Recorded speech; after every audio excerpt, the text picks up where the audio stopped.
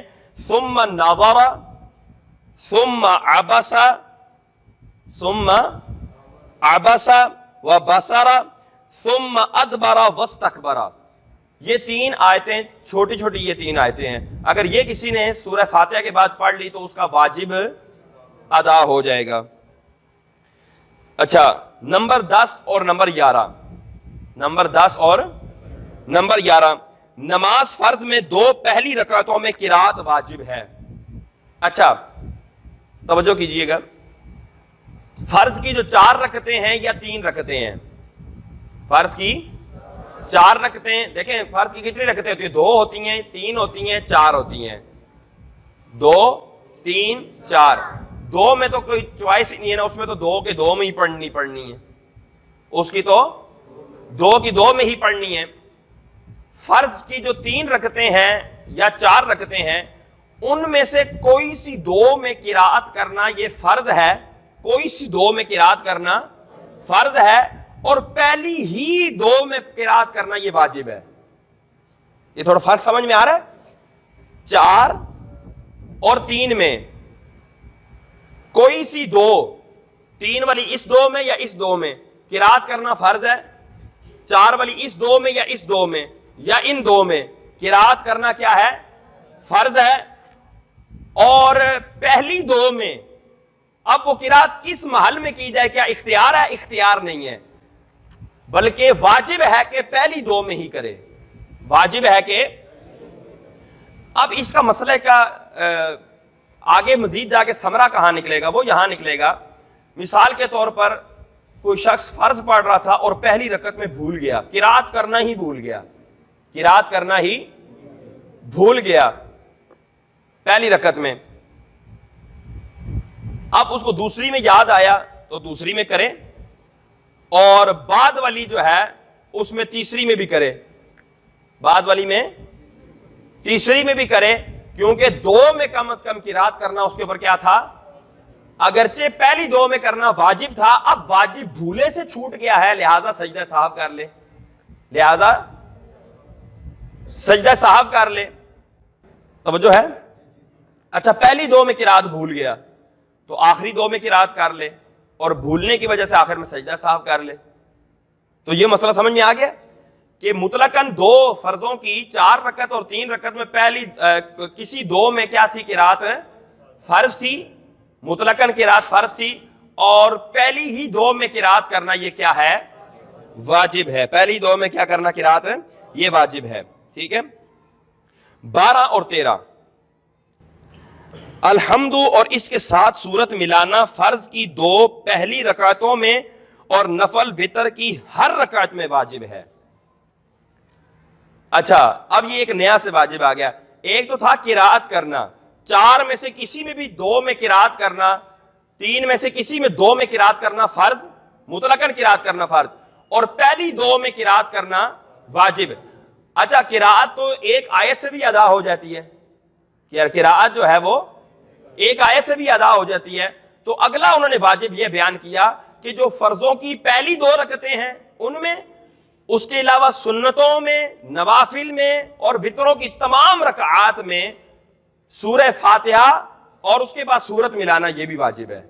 سورہ فاتحہ اور سورت ملانا یہ بھی واجب ہے کہ فرضوں میں ہم پہلی 2 میں کرتے ہیں سورہ فاتحہ اور سورت ملاتے ہیں، آخری 2 میں فقط سورہ فاتحہ پڑھتے ہیں، سورت نہیں ملاتے. تیسری رکعت اگر 3 رکعت فرض پڑھ رہے ہیں مغرب کے تو پہلی 2 میں سورہ فاتحہ کے ساتھ سورت ملاتے ہیں، تیسری میں ہم سورت نہیں ملاتے.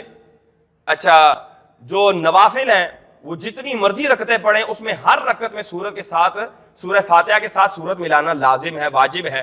سنتیں مؤکدہ پڑھیں یا غیر مؤکدہ پڑھیں، وتر پڑھیں یا تراویح پڑھیں، نفل پڑھیں، اشراق و چاش پڑھیں یا جو بھی نماز پڑھیں، اس میں ہر رکعت میں سورہ فاتحہ کے بعد سورت ملانا کیا ہے؟ واجب ہے. اچھا فرائض کے اندر جو 3 رکعت فرض ہیں اور یہ 4 رکعت فرض ہیں، اگر تو امام ہے وہ بندہ اور پیچھے مقتدی کھڑے ہیں، اب اس کے لیے آخری 1 رکعت میں اور آخری 2 رکعتوں میں قراءت میں سورہ فاتحہ کے بعد سورت ملانا مکروہ ہے. سورہ فاتحہ کے بعد سورت ملانا مکروہ ہے. مکروہ سے مراد مکروہ تنزیہی ہے. ہاں اگر بہت لمبی ملا لیتا ہے سورت, آخری 2 رکعتوں میں کوئی لمبی سورت پڑھنے لگا, سورہ یاسین پڑھنا شروع کر دی اس نے, یا کوئی بہت لمبی کہ جس سے مقتدیوں پر شاق گزر رہا ہے, ان پر بھاری گزر رہا ہے, تو یہ ناجائز ہے. یہ کیا ہے؟ ناجائز ہے. اور پھر جو ان کا وہ بڑھتا جائے گا, ان کی تنگی بڑھتی جائے گی, تو حکم سخت ہوتا جائے گا, تو حکم سخت ہوتا جائے گا. اچھا منفرد جو ہے, منفرد کہتے ہیں اکیلے نماز پڑھنے والے کو. دیکھیں مقتدی کے لیے قراءت کرنا امام کے پیچھے ناجائز ہے. مقتدی کے لیے امام کے پیچھے قراءت کرنا ناجائز ہے, کہ آقا دو عالم صلی اللہ تعالی علیہ وسلم نے فرمایا من کان لہ امام فقراءۃ الامام لہ قراءۃ, کہ جس کا کوئی امام ہو تو امام کی قراءت ہی مقتدی کی قراءت ہے. اچھا 2 طرح کی نمازیں ہوتی ہیں, جہری نمازیں اور سری نمازیں. جہری نمازیں اور جہری نمازیں کون سی ہوتی ہیں؟ جن میں اونچی آواز سے امام قراءت کرتا ہے, جیسے فجر, مغرب اور عشاء. یہ وہ جہری نمازیں ہوتی ہیں جن کو جہری نمازیں کہتے ہیں, اونچی آواز سے امام ان میں تلاوت کرتا ہے. اچھا ان میں خاموش رہنا یہ حکم قرآنی کی وجہ سے ہم پر لازم ہے. اللہ تعالیٰ کیا فرماتا ہے؟ اذا قرئ القرآن فاستمعوا له وانصتوا لعلکم ترحمون, کہ جب قرآن پڑھا جا رہا ہو. اب اس میں کوئی تفصیل نہیں ہے کہ قرآن خارج نماز پڑھا جا رہا ہو یا داخل نماز پڑھا جا رہا ہو, یعنی نماز میں قرآن کی تلاوت کی جا رہی ہو یا نماز کے علاوہ قرآن کی تلاوت کی جا رہی ہو, مطلق حکم آیا ہے. المطلق یجری علی اطلاقہ, مطلق اپنے اطلاق پر جاری ہوتا ہے. تو اب کوئی قید نہیں ہے, تو لہٰذا چاہے وہ قرآن نماز میں پڑھا جا رہا ہے یا نماز کے علاوہ پڑھا جا رہا ہے, اس کو خاموشی سے کان لگا کر سننا یہ فرض ہے. خاموشی سے کان لگا کر سننا کیا ہے؟ فرض ہے. تو اب جب یہ حکم آیا, اب فجر کی نماز میں اگر بندہ پیچھے قراءت کرے گا, امام صاحب اپنی قراءت کر رہے ہیں قرآن کی اور یہ مقتدی اپنی قراءت کر رہا ہے, تو قرآن پاک کے حکم کے مخالف ہوا کہ نہیں ہوا؟ کہ اللہ تعالیٰ فرماتے ہیں اذا قرئ القرآن, جب بھی قرآن پڑھا جائے. اذا ظرفیہ ہے, جب بھی قرآن پڑھا جائے. اذا قرئ القرآن فاستمعوا لہ, تو اس کو خاموشی سے سنو, وانصتوا, اور خاموش رہو, لعلکم ترحمون, تاکہ تم پر رحم کیا جائے. تو جن کو رحم چاہیے وہ خاموش رہیں, اور جن کو رحم نہیں چاہیے بلکہ اللہ کا غضب بلانا چاہتے ہیں تو قراءت کرتے رہیں, قراءت کرتے رہیں. تو 3 نمازوں میں تو قرآن سے ثابت ہو گیا کہ پیچھے آپ نہیں پڑھ سکتے. اچھا پیچھے رہ گئی 2 نمازیں, ظہر اور اثر. جمعے میں بھی ثابت ہو گیا کہ جمعے میں بھی امام اونچی آواز سے پڑھتا ہے, کہ جمعے میں بھی جب اونچی آواز سے پڑھے گا تو وہی اذا قرئ القرآن فاستمعوا لہ وانصتوا لعلکم ترحمون, وہ والا حکم آ جائے گا. اچھا رات کے نوافل اگر جماعت کے ساتھ پڑھ رہے ہیں, ٹھیک ہے, تہجد جماعت کے ساتھ پڑھ رہے ہیں, نہیں رات کے تسبیح صلاۃ التسبیح پڑھی جاتی ہے رمضان میں, اس میں قراءت اونچی آواز سے کی جاتی ہے, رات میں پڑھی جاتی ہے عشاء میں. اب اس میں بھی پیچھے قراءت کرنا جائز نہیں, کیونکہ اذا قرئ القرآن, کہ اب قرآن پڑھا جا رہا ہے, اب قرآن. اچھا پیچھے رہ گئی 2 نمازیں. اچھا عیدین میں بھی یہی سمجھ آ گیا کہ عیدین میں بھی پیچھے قراءت نہیں کر سکتا. کیوں؟ امام قراءت کر رہا ہے. امام کیا کر رہا ہے؟ تو ظہر اور عصر رہ گئی, تو اس میں رسول پاک کا یہ قول ہمارے سامنے آ گیا. کیوں؟ آقا نے فرمایا صلو کما رأیتمونی اصلی, اس طرح نماز پڑھو جس طرح مجھے نماز پڑھتا دیکھتے ہو. اب آقا دو عالم کا فرمان کیا آ گیا؟ من کان لہ امام فقراءۃ الامام لہ قراءۃ, جس کا کوئی امام ہو تو اب امام کی قراءت ہی مقتدی کی قراءت ہے. اور آقا دو عالم صلی اللہ علیہ وسلم فرمایا جب تم امام بنا لو اب پیچھے خاموش کھڑے رہو. امام بنا لو تو پیچھے خاموش کھڑے رہو, اب بولنا نہیں ہے. تو 5 نمازوں میں مقتدی کا پیچھے قراءت کرنا جائز نہیں ہے. اچھا جو میں مسئلہ عرض کرنے لگا تھا وہ یہ تھا کہ منفرد کا, یعنی جو اکیلا نماز پڑھ رہا ہے, اگر اس کا کوئی عذر ہوا, اس نے فرض اس کو پڑھنے پڑ گئے اکیلے, اب 4 رکعت فرض پڑھ رہا ہے, تو آخری 2 میں بعض لوگ سورہ فاتحہ کے بعد سورت ملا دیتے ہیں بھولے سے, اور وہ پریشان ہو جاتے ہیں کہیں یہ ناجائز کام تو نہیں ہم نے کر دیا, کہیں ہماری نماز تو نہیں ٹوٹ گئی, کہیں ہماری نماز ناقص تو نہیں ہوگی. اور بعض لوگ تو سجدہ صاحب بھی کر دیتے ہیں, سجدہ صاحب بھی کر دیتے ہیں. حالانکہ مسئلہ یہ ہے اگر کوئی شخص اکیلے فرض پڑھ رہا ہے, 4 رکعت فرض پڑھ رہا ہے یا 3 رکعت فرض پڑھ رہا ہے, تو اس کی تیسری اور چوتھی کے اندر سورہ فاتحہ کے بعد سورت ملا لینا افضل ہے. سورت ملا لینا افضل ہے. اگر ملائے گا تو زیادہ ثواب کا مستحق ہوگا. تو غلطی سے نہ ملایا کریں بلکہ جان بوجھ کر ملایا کریں. غلطی سے نہ ملایا کریں بلکہ, اور اگر ملا لیں تو اس کے بعد سجدہ صاف کرنے کی حاجت ہے, پریشان ہونے کی حاجت ہے, بلکہ خوش ہوں کہ آپ کو زیادہ ثواب ملا, خوش ہوں کہ زیادہ ثواب ملا. اچھا, نمبر 14 الحمد کا سورت سے پہلے ہونا, سورہ فاتحہ کو سورت سے پہلے پڑھنا. سورہ فاتحہ کو سورت سے پہلے پڑھنا. ہم کیا کرتے ہیں, اب دیکھیں ترتیب لے کے ذہن میں ایک ترتیب آ رہی ہے نا کہ ترتیب سے کیسے واجبات بیان ہو رہے ہیں. ابھی ہم قیام میں ہی ہیں, قرات کے اندر ہی بات کر رہے ہیں.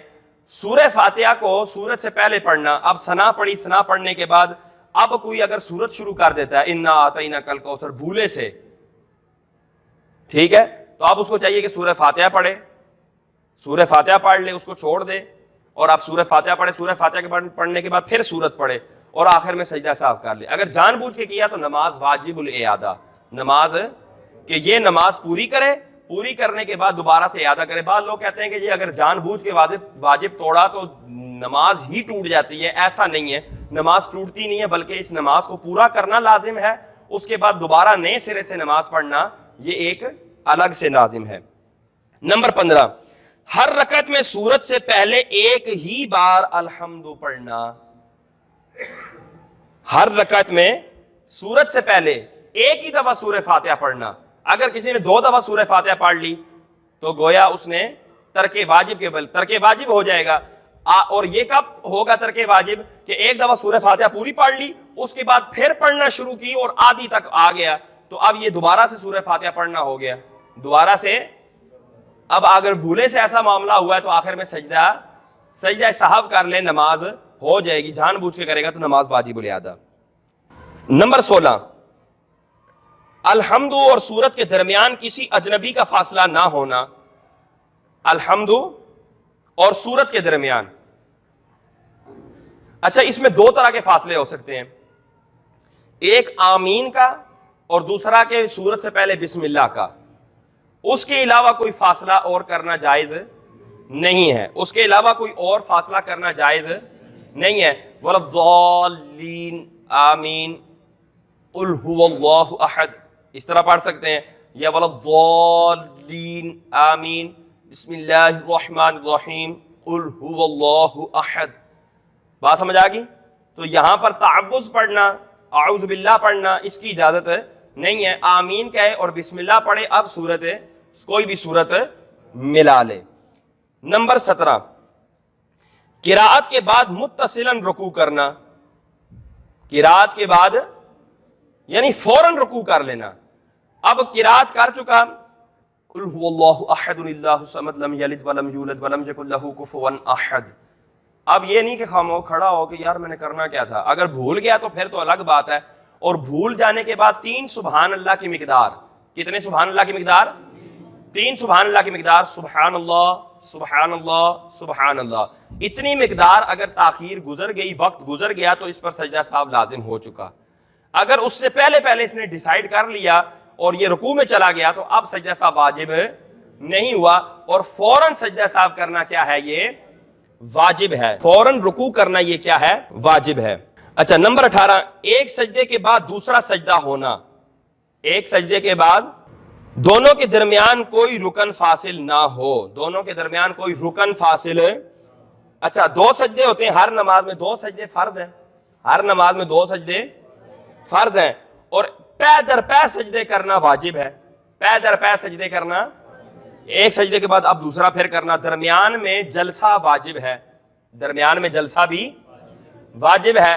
اچھا یہ جو کہہ رہے ہیں بھی میں ایک اور رکن بیچ میں نہ آئے, ایسا نہ ہو کہ رکوع کرنے کے بعد پھر کھڑا ہو, 1 رکعت پڑھے, اس کے بعد جا کے دوسرا سجدہ پھر کرے, کہے کہ جی آخر میں 3 ہی سجدے اکٹھے کر لوں گا, تو اس کی اجازت نہیں ہے. پے در پے بیچ میں کوئی رکن فاصل نہ ہو.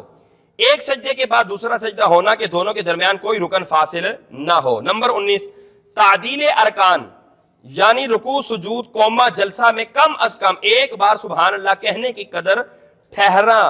اچھا، تعدیل ارکان یہ بھی واجب ہے۔ تعدیل ارکان کسے کہتے ہیں؟ کہ رکوع، سجدے، قوما کسے کہتے ہیں؟ رکوع سے کھڑا ہونے، جو رکوع سے ہم کھڑے ہوتے ہیں نا، سمع اللہ لمن حمدہ ربنا لکل حمد، یہ جو کھڑے ہوتے ہیں اس کو کہتے ہیں قوما۔ جلسہ کہتے ہیں دو سجدوں کے درمیان جو ہم تھوڑی دیر بیٹھتے ہیں۔ تو یہ جتنی یہ چیزیں جو ہیں ان کے اندر کم از کم ایک بار سبحان اللہ کی مقدار ٹھہرے رہنا یہ ضروری ہے۔ بعض لوگ اتنی جلدی رکوع کرتے ہیں کہ ایک سبحان اللہ کی مقدار ہو ہی نہیں پاتی، ایسے لگا کہ ایسے تیزی سے اوپر ہوتے ہیں۔ اچھا، پھر تیزی سے اوپر ہو کے قوما بھی پورا نہیں کرتے، بلکہ ایسے ایک دم اوپر ہو گئے جس طرح کسی نے پیچھے سے مارا ہے اور دوبارہ سے وہ بندہ جو ہے نا وہ راکٹ کی طرح جو ہے سجدے میں گیا ہے۔ اچھا، سجدے میں بھی پتہ کیا کرتے ہیں؟ احسان کر رہے ہوتے ہیں پتہ نہیں کس کے اوپر، ایسے کر کے نا، ایسے تھوڑا سا کریں گے پھر نیچے ہو جائیں گے، تھوڑا سا کر کے گھٹنوں کو ایسے لگائیں گے، ہاتھ تھوڑا سا اٹھیں گے، پوری کمر سیدھی نہیں کریں گے بلکہ گھٹنوں کو تھوڑا سا ہاتھ لگا کے سجدے میں چلے جائیں گے۔ الامان والحفیظ، اس کو تو مرغے کی ٹھونکے کہا گیا ہے، مرغے کی طرح چونچے مت مارو، تو یہ مرغے کی چونچے کہلاتی ہیں، نہ کہ سجدہ، نہ کہ سجدہ۔ تو سجدہ تو بڑا تحمل مزاجی سے ہونا چاہیے، کم از کم ایک سبحان اللہ کی مقدار تو رکے، کہ ایک سبحان اللہ کی مقدار رکنا یہ واجب ہے، ایک سبحان اللہ کی مقدار رکنا واجب ہے۔ قوما یعنی رکوع سے سیدھا کھڑا ہونا، یہ خود ایک واجب ہے۔ جلسہ یعنی دو سجدوں کے درمیان سیدھا بیٹھنا، یہ خود ایک واجب ہے۔ 21 واجبات ہو گئے۔ نمبر 22 قاعدہ اولا، قاعدہ اخیرہ فرض تھا۔ قاعدہ اولا کسے کہتے ہیں؟ قاعدہ اخیرہ کسے کہتے ہیں؟ دیکھیں، 2 رکعت نماز ہے اس کا تو قاعدہ اخیرہ ہی ہے، 2 رکعت نماز ہے تو اس کا تو قاعدہ، اس میں قاعدہ اولا ہے ہی نہیں ہے کہ 2 کے بعد بیٹھنا ہے اور وہی اخیرہ ہے، ٹھیک ہے۔ اور 3 رکعت نماز یا 4 رکعت نماز، اس میں قاعدہ اولا بھی ہوتا ہے اور قاعدہ اخیرہ بھی ہوتا ہے، کہ 2 کے بعد 3 والی رکعت میں 2 کے بعد ہم بیٹھتے ہیں اور پھر تیسری کے بعد پھر بیٹھتے ہیں، تو 2 کے بعد جب بیٹھتے ہیں تو یہ قاعدہ اولا کہلاتا ہے، یہ واجب ہے، اور جب تیسری پڑھ کے پھر بیٹھتے ہیں تو یہ قاعدہ اخیرہ ہے، یہ فرض ہے۔ 4 رکعت میں 2 کے بعد بیٹھتے ہیں قاعدہ اولا ہے، پھر 2 کے بعد مزید 2 کے بعد پھر بیٹھتے ہیں تو یہ قاعدہ اخیرہ ہوتا ہے، یہ فرض ہوتا ہے۔ بات سمجھ آ گئی؟ تو قاعدہ اولا یہ واجب ہے۔ 23 فرض، وتر، سنن مؤکدہ میں قاعدہ اولا میں تشہد پڑھ کر کچھ نہ بڑھانا۔ یہ سمجھاتا ہوں، فرض، وتر اور سنت مؤکدہ، اگر 4 رکعت پڑھ رہے ہیں آپ یا 3 رکعت فرض پڑھ رہے ہیں، جس طرح وتر 3 رکعت ہے اور فرض مغرب کے 3 رکعت، اب جب قاعدہ اولا پڑھیں گے تو آپ کے اوپر لازم ہے کہ آپ عبدہ و رسولہ تک ہی پڑھیں، آگے درود پاک پڑھنا جائز، درود پاک پڑھنا جائز۔ اس پہ بڑی پیاری بات یاد آ گئی، امام اعظم رحمۃ اللہ تعالی علیہ نے جب یہ مسئلہ بیان کیا کہ اگر 4 رکعت نماز پڑھ رہے ہیں آپ فرض کی یا سنت مؤکدہ کی، 4 رکعت پڑھ رہے ہیں یا وتر پڑھ رہے ہیں یا مغرب کی 3 رکعت پڑھ رہے ہیں، تو اب جب قاعدہ اولا پر بیٹھیں گے تو عبدہ و رسولہ کے بعد اگر آپ نے یہ پڑھ لیا اللہم صلی علی محمد، اللہم صلی علی محمد، بھولے سے پڑھ لیا تو آپ پر سجدہ صاحب لازم ہو جائے گا، سجدہ صاحب لازم ہو جائے گا۔ اور اگر آپ نے اللہم صلی علی سیدنا پڑھ لیا محمد، بعض لوگ اللہم صلی علی محمد وعلی آل محمد کما صلیت اس طرح پڑھتے ہیں، بعض لوگ اللہم صلی علی سیدنا محمد وعلی آل سیدنا مولانا محمد، مولانا بھی لگاتے ہیں سیدنا بھی لگاتے ہیں، تو یہ افضل ہوتا ہے لگانا، ٹھیک ہے۔ تو اب اگر کسی نے اللہم صلی علی محمد پڑھ دیا بھولے سے یا اللہم صلی علی سیدنا پڑھ دیا تو اس پر سجدہ صاحب واجب ہونے کا امام اعظم نے فتویٰ دیا۔ تو یہ جب فتویٰ دیا تو آپ رات کو خواب میں سوئے تو آقا دو عالم کی زیارت ہوئی۔ آقا دو عالم صلی اللہ علیہ وسلم نے امام اعظم سے فرمایا کہ اے نعمان، تو نے مجھ پر درود پڑھنے پر سجدہ صاحب لازم کر دیا، میرا امتی مجھ پر درود پڑھے گا، تو نے سجدہ صاحب لازم کر دیا۔ امام اعظم نے دست بستہ عرض کی یا رسول اللہ وہ بھول کر پڑھ رہا تھا اس لیے میں نے کہا سجدہ صاحب کر۔ وہ بات سمجھ آئی؟ تو بھولے سے اگر اللہم صلی علی سیدنا محمد یا اللہم صلی علی سیدنا کہا یا اللہم صلی علی محمد کہا تو اس کے اوپر سجدہ صاحب لازم ہوگا. اس کا مفہوم مخالف ہم نہیں لے سکتے کہ بھائی جان بوجھ کے پڑھا جا سکتا ہے, جان بوجھ کر بھی پڑھنے کی اجازت نہیں ہوگی. تو اس بات پر رسول پاک صلی اللہ علیہ وسلم نے مسکرا دیا. اللہ اکبر. تو یہ بات سمجھ آ گئی. فرض کی جو 4 رکعتیں پڑھتے ہیں جب تیسری کے لیے اٹھنا ہوتا ہے, ٹھیک ہے, تو اب اس میں عبدہ و رسولہ کے بعد آگے کچھ نہیں پڑھیں گے. جبکہ سنت غیر مؤکدہ یا دیگر نوافل, سنت غیر مؤکدہ جیسے عصر سے پہلے کے جو 4 سنتیں ہوتی ہیں, عشاء سے پہلے کی جو 4 سنتیں ہوتی ہیں, تو یہ اور اس کے بعد جتنے بھی نوافل ہیں, ٹھیک ہے, تو ان کے اندر اگر آپ 4 رکعت پڑھ رہے ہیں تو آپ تیسری کے لیے جب کھڑے ہوں گے تو جب قعدہ اولا کریں گے تو آپ کے لیے افضل یہ ہے کہ آپ درود بھی پڑھیں, درود ابراہیمی بھی پڑھیں, اس کے بعد دعا پڑھیں, اور اس کے بعد تیسری کے لیے کھڑے ہوں اور اس تیسری کو ثنا سے شروع کریں. اس تیسری کو کس سے شروع کریں؟ ثنا سے شروع کریں. یہ سنت غیر مؤکدہ کا حکم ہے. جبکہ سنت مؤکدہ, فرائض, واجبات, وتر, ان کا حکم یہ ہے کہ اب تیسری کے لیے جب کھڑا ہونا ہے تو قعدہ اولا میں آپ عبدہ و رسولہ سے زیادہ پڑھ سکتے نہیں ہیں. نمبر 24 اور نمبر 25, دونوں قعدوں میں پورا تشہد پڑھنا. ایک ہے قعدہ کرنا, بیٹھنا, یہ بھی واجب, پہلا قعدہ, اس میں بیٹھنا بھی واجب, اور اس میں پھر تشہد پڑھنا, یہ ایک الگ واجب. آخری قعدہ خود فرض یعنی بیٹھنا فرض, اس میں تشہد پڑھنا واجب, تشہد پڑھنا واجب. تو دونوں قعدوں میں پورا تشہد پڑھنا. پورا تشہد کسے کہتے ہیں؟ التحیات للہ والصلوات والطیبات سے لے کر عبدہ ورسولہ, عبدہ ورسولہ, یہ پورا تشہد ہے. اس کا ایک ایک لفظ پڑھنا کیا ہے؟ واجب ہے. ایک ایک لفظ پڑھنا کیا ہے؟ واجب ہے. یوں ہی جتنے قعدے کرنے پڑیں سب میں پورا تشہد واجب ہے. ایک لفظ بھی اگر چھوٹے گا ترک واجب ہوگا. ایک لفظ بھی اگر چھوٹے گا تو ترک. نمبر 26, نمبر 27, لفظ السلام 2 بار اور لفظ علیکم واجب نہیں ہے, ٹھیک ہے. لفظ سلام, السلام علیکم ورحمۃ اللہ, السلام علیکم ورحمۃ اللہ, بات سمجھ آ رہی ہے؟ تو سلام میں السلام, اگر آپ نے اس طرح کیا السلام السلام, نماز آپ کی مکمل ہو جائے گی. علیکم کہنا واجب نہیں ہے لیکن سنت ضرور ہے. سنت السلام علیکم ورحمۃ اللہ, السلام علیکم ورحمۃ اللہ. اچھا, بعد میں ورحمۃ اللہ وبرکاتہ وہ بھی کر دیتے ہیں, حالانکہ ایسا نہیں ہے. سنت یہی ہے السلام علیکم ورحمۃ اللہ, السلام علیکم ورحمۃ اللہ. بات سمجھ آ گئی؟ تو لفظ السلام واجب ہے. اچھا, خروج بسنعہ یعنی کسی عمل سے نماز سے نکل جانا یہ فرض تھا, اور اس کو السلام سے نکلنا, نماز میں السلام علیکم ورحمۃ اللہ سے نکلنا یہ واجب ہے. یہ کیا ہے؟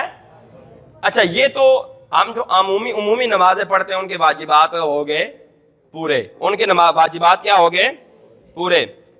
اچھا, مزید وتر کی تھوڑی بہت گفتگو آ گئی. نمبر 28 ہے وتر میں دعائے قنوت پڑھنا. دعائے قنوت پڑھنا یہ واجب ہے. اچھا, دعائے قنوت یاد نہیں ہے, دعائے قنوت یاد نہیں ہے یا صحیح طرح یاد نہیں ہے کہ الفاظ بھولتے ہیں, تو یہ پڑھ لے ربنا آتنا فی الدنیا حسنۃ وفی الآخرۃ حسنۃ وقنا عذاب النار, یا یہ پڑھ لے رب اجعلنی مقیم الصلاۃ ومن ذریتی ربنا وتقبل دعاء ربنا اغفر لی ولوالدی وللمؤمنین یوم یقوم الحساب, یا یہ پڑھ لے اللہم اغفر لی اللہم اغفر لی اللہم اغفر لی, یا یہ پڑھ لے یا ربی یا ربی یا ربی. انہوں کے اندر شریعت نے آسانی دیتی ہے. بات سمجھ آئی ہے؟ لیکن اگر کسی کو یاد نہیں ہے تو دعائے قنوت جو اللہم انا نستعینک ونستغفرک ونؤمن بک ونتوکل علیک, یہ جو معروف دعائے قنوت ہے اس کو یاد کرنا چاہیے, اس کو یاد کرنا چاہیے تاکہ اسی دعائے قنوت کو وہ پڑھے. لیکن جب تک یاد نہیں ہوتی یا مخارج کے ساتھ یاد نہیں ہوتی تو تب تک وہ دعائیں جو اس کو اچھی طرح یاد ہے قرآن و حدیث سے جو ثابت شدہ دعائیں ہیں وہ پڑھ سکتا ہے. بات سمجھ آ گئی؟ تکبیر قنوت, وہ جو ہم ہاتھ اٹھاتے ہیں نا, یہ تو سنت ہے تکبیر کے لیے, اور اس میں اللہ اکبر کہنا یہ واجب ہے. اللہ اکبر کہنا, جیسے کہ آپ وتر کی نماز جب قضا پڑھ رہے ہوں تو اب حکم یہ ہے کہ آپ ہاتھ کھڑے نہ کریں. کیوں؟ اگر ہاتھ کھڑے کریں گے لوگوں کو پتہ لگ جائے گا وتر پڑھ رہا ہے اور لوگوں کے اوپر گناہ کا اظہار ہوگا. لہٰذا اب کہا ہے ہاتھ نہ اٹھائے، کیونکہ ہاتھ اٹھانا ویسے بھی سنت تھا، لیکن تکبیر ضرور کہے، کیونکہ تکبیر اونچی آواز میں تو کہنا لازم ہے نہیں، اتنی آواز سے کہے کہ اپنے کانوں کو سنائی دے، تو اس میں کسی اور کو پتہ نہیں لگے گا۔ اور یہ جو تکبیر کہنی ہے نا اللہ اکبر، یہ واجب ہے، ہاتھ اٹھانا سنت ہے، ہاتھ اٹھانا سنت ہے۔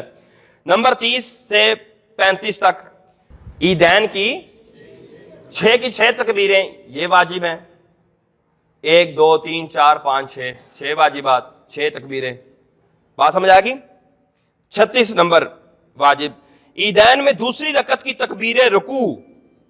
اچھا عیدین کی جو دوسری رکعت ہے، عیدین میں دوسری رکعت کی تکبیر رکوع وہ بھی واجب ہے۔ دیکھیں عیدین میں ہم پہلی رکعت میں جو ہی اللہ اکبر کہتے ہیں تو کیا کرتے ہیں، ہاتھ باندھ لیتے ہیں، ثنا پڑھتے ہیں، ثنا پڑھنے کے بعد ہم 3 دفعہ تکبیر کہتے ہیں اور ہاتھ ہر دفعہ لٹکا دیتے ہیں، تیسری کے بعد ہم پھر ہاتھ باندھ لیتے ہیں کہ سورہ فاتحہ امام نے پڑھنی ہے اور ساتھ سورت ملانی ہے۔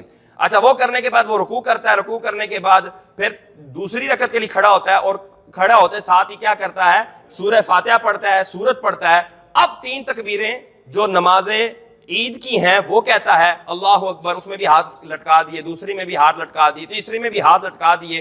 اب چوتھی جو تکبیر رکوع کی کہی جا رہی ہے یہ تکبیر واجب ہے، یہ تکبیر، ویسے جو تکبیر رکوع ہے یہ واجب نہیں سنت ہے، ویسے تکبیر رکوع واجب نہیں بلکہ، جبکہ عیدین کی دوسری رکعت کی جو تکبیر ہے یہ تکبیر کیا ہے، واجب ہے تکبیر رکوع۔ 4 رکعت کے بعد جو 4 تکبیریں، 3 تکبیریں ہیں وہ بھی واجب، اور چوتھی تکبیر رکوع کی یہ بھی واجب، چوتھی تکبیر رکوع کی یہ بھی واجب۔ اس تکبیر کے لیے لفظ اللہ اکبر ہونا یہ بھی واجب، اس تکبیر کے لیے لفظ اللہ اکبر ہونا یہ بھی واجب۔ اچھا ہر جہری نماز میں امام کو جہر سے قرات کرنا یہ خود واجب۔ اچھا جہری نمازیں، فجر کی نماز، مغرب کی نماز، عشاء کی نماز، اس میں جہرن امام کا قرات کرنا یہ واجب ہے، جہرن اونچی آواز میں قرات کرنا کیا ہے، واجب ہے۔ غیر جہری نماز میں آہستہ پڑھنا، یعنی سری نمازوں میں جو ظہر اور عصر ہے اس میں آہستہ پڑھنا کیا ہے، یہ واجب ہے۔ جمعے کے اندر جہر واجب ہے، جمعے کے اندر اونچی آواز سے پڑھنا واجب ہے۔ اچھا عیدین میں بھی اونچی آواز سے پڑھیں گے۔ اچھا 40 نمبر 40، ہر واجب و فرض کا اس کی جگہ پر ہونا، ہر فرض اور واجب کا، ہر رکن کا اس کی اپنی جگہ پر ادا ہونا یہ کیا ہے، یعنی ترتیب کے ساتھ نماز پڑھنا یہ کیا ہے، الگ سے واجب ہے۔ نمبر 41، رکوع کا ہر رکعت میں ایک ہی بار ہونا، رکوع کا ہر رکعت میں ایک ہی بار ہونا یہ واجب ہے۔ رکوع خود فرض اور اس کا ایک ہونا یہ کیا ہے، واجب ہے۔ اچھا اور سجود کا 2 ہی بار ہونا، سجدوں کا 2 ہی بار ہونا۔ اچھا 2 سجدے فرض ہیں، یہ ذہن میں رکھیے گا، 2 سجدے فرض ہیں اور 2 ہی یہ واجب ہے۔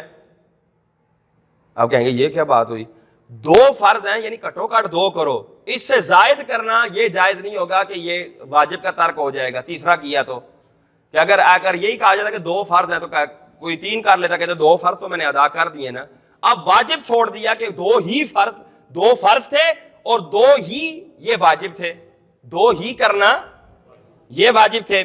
دوسری سے پہلے قعدہ نہ کرنا، یعنی دیکھیں قعدہ جو ہوگا وہ ہر 2 رکعت کے بعد ہوگا، ہر 1 رکعت کے بعد قعدہ جائز ہے، دوسری سے پہلے قعدہ نہ کرنا۔ اچھا 4 رکعت والی میں تیسری پر قعدہ نہ ہونا، 4 رکعت والی ہے تو اب تیسری پہ قعدہ نہیں ہوگا، اس میں بھی 2 کے بعد ہی ہوگا، بات سمجھ آ گئی ہے، قعدہ اخیرہ جو ہے۔ اچھا نمبر 45، آیت سجدہ پڑھی ہو تو سجدہ تلاوت کرنا۔ زیادہ تر تراویح میں ایسا ہوتا ہے، عام نمازوں میں تو اس طرح کی آیات نہیں پڑھی جاتی، لیکن تراویح کے اندر چونکہ پورا قرآن پڑھا جا رہا ہوتا ہے تو اس میں آیت سجدہ بھی آتی ہے، تو وہ امام صاحب عموماً پہلے بتا دیتے ہیں کہ آیت سجدہ آئے گی، تو جو ہی آیت سجدہ پڑھ لیتے ہیں تو فوراً سارے جو ہے وہ سجدے میں چلے جاتے ہیں، اس کے بعد پھر کھڑے ہو کر بقیہ قرات کچھ کی جاتی ہے اور رکوع کر کے اپنی نماز بقیہ مکمل کی جاتی ہے۔ آیت سجدہ پڑھی ہو تو سجدہ تلاوت کرنا۔ اچھا سہو ہوا تو سجدہ سہو کرنا یہ بھی واجب ہوتا ہے، سہو ہو گیا تو سجدہ سہو کرنا یہ بھی واجب ہوتا ہے۔ تو بعض لوگ ساوا کہتے ہیں، سجدہ ساوا، پتہ نہیں ساوا سجدہ کیڑا ہوتا ہے، تو سجدہ صحابہ بھی نہیں ہے، پیلا بھی نہیں ہے، اور کوئی بھی رنگ نہیں ہے اس کا، یہ صحب ہے، بھولنا، بھولنے کا سجدہ، بھول چوک کا سجدہ، یعنی یہ سجدہ آپ کی اس بھول کو ختم کر دے گا، آپ کی اس بھول کو۔ اچھا، دو فرض یا دو واجب یا واجب فرض کے درمیان 3 تسبیح کی قدر وقفہ نہ کرنا، دو فرض، دو واجب یا واجب اور فرض کے درمیان 3 تسبیحات کی مقدار وقفہ، جیسے کہ آپ نے سورہ فاتحہ پڑھ لی، یہ واجب تھی، اب سورت ملانا بھی واجب ہے۔ اچھا، سورت ملانے آپ ولضالین آمین کہہ کے آپ خاموش ہو گئے، سوچنے لگے سورت کون سی ملاؤں، سوچنے لگے کہ، اور 3 سبحان اللہ کی مقدار وقفہ گزر گیا، 3 سبحان اللہ کی مقدار وقفہ گزر گیا، تو آپ کی نماز مکروہ تحریمی ہو جائے گی۔ اگر بھولے سے ایسا ہو گیا تو آپ آخر میں سجدہ سہو کر لیں گے، اور اگر جان بوجھ کر ہوا تو پھر آپ سجدہ سہو نہیں کر سکتے، بلکہ نماز آپ کی دوبارہ اعادہ کرنا آپ پر لازم ہوگا۔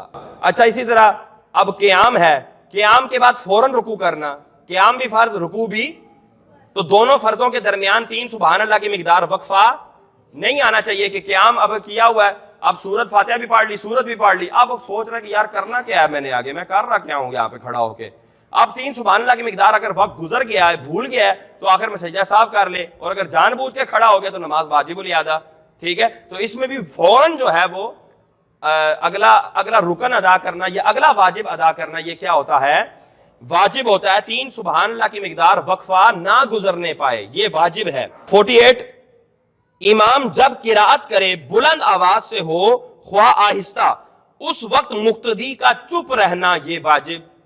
ابھی جو میں نے ساری تفصیل کی کہ قرات امام کے پیچھے جائز نہیں ہے، تو چپ رہنا واجب ہے، چاہے آہستہ آواز میں قرات کر رہا ہو یا پھر اونچی آواز میں قرات کر رہا ہو، دونوں طرح کی نمازوں میں خاموشی سے کھڑے رہنا واجب ہے۔ آخری واجب، سوائے قراءت کے تمام واجبات میں امام کی متابعت کرنا، یعنی جتنے باقی واجبات ہیں وہ سارے مقتدی پیچھے ادا کرے گا، صرف قراءت کے وقت خاموش کھڑا رہے گا، صرف قراءت کے وقت۔ وہ کیوں؟ کیونکہ آقا دو عالم نے فرما دیا من کان لہو امام فقراءۃ الامام لہو قراءۃ، کہ جس کا کوئی امام ہو تو امام کی قراءت ہی مقتدی کی قراءت ہے۔ اللہ تعالیٰ سے دعا ہے اللہ تعالیٰ میں عمل کی توفیق عطا فرمائے، آمین، بجاہ النبی الامین صلی اللہ تعالی علیہ وسلم۔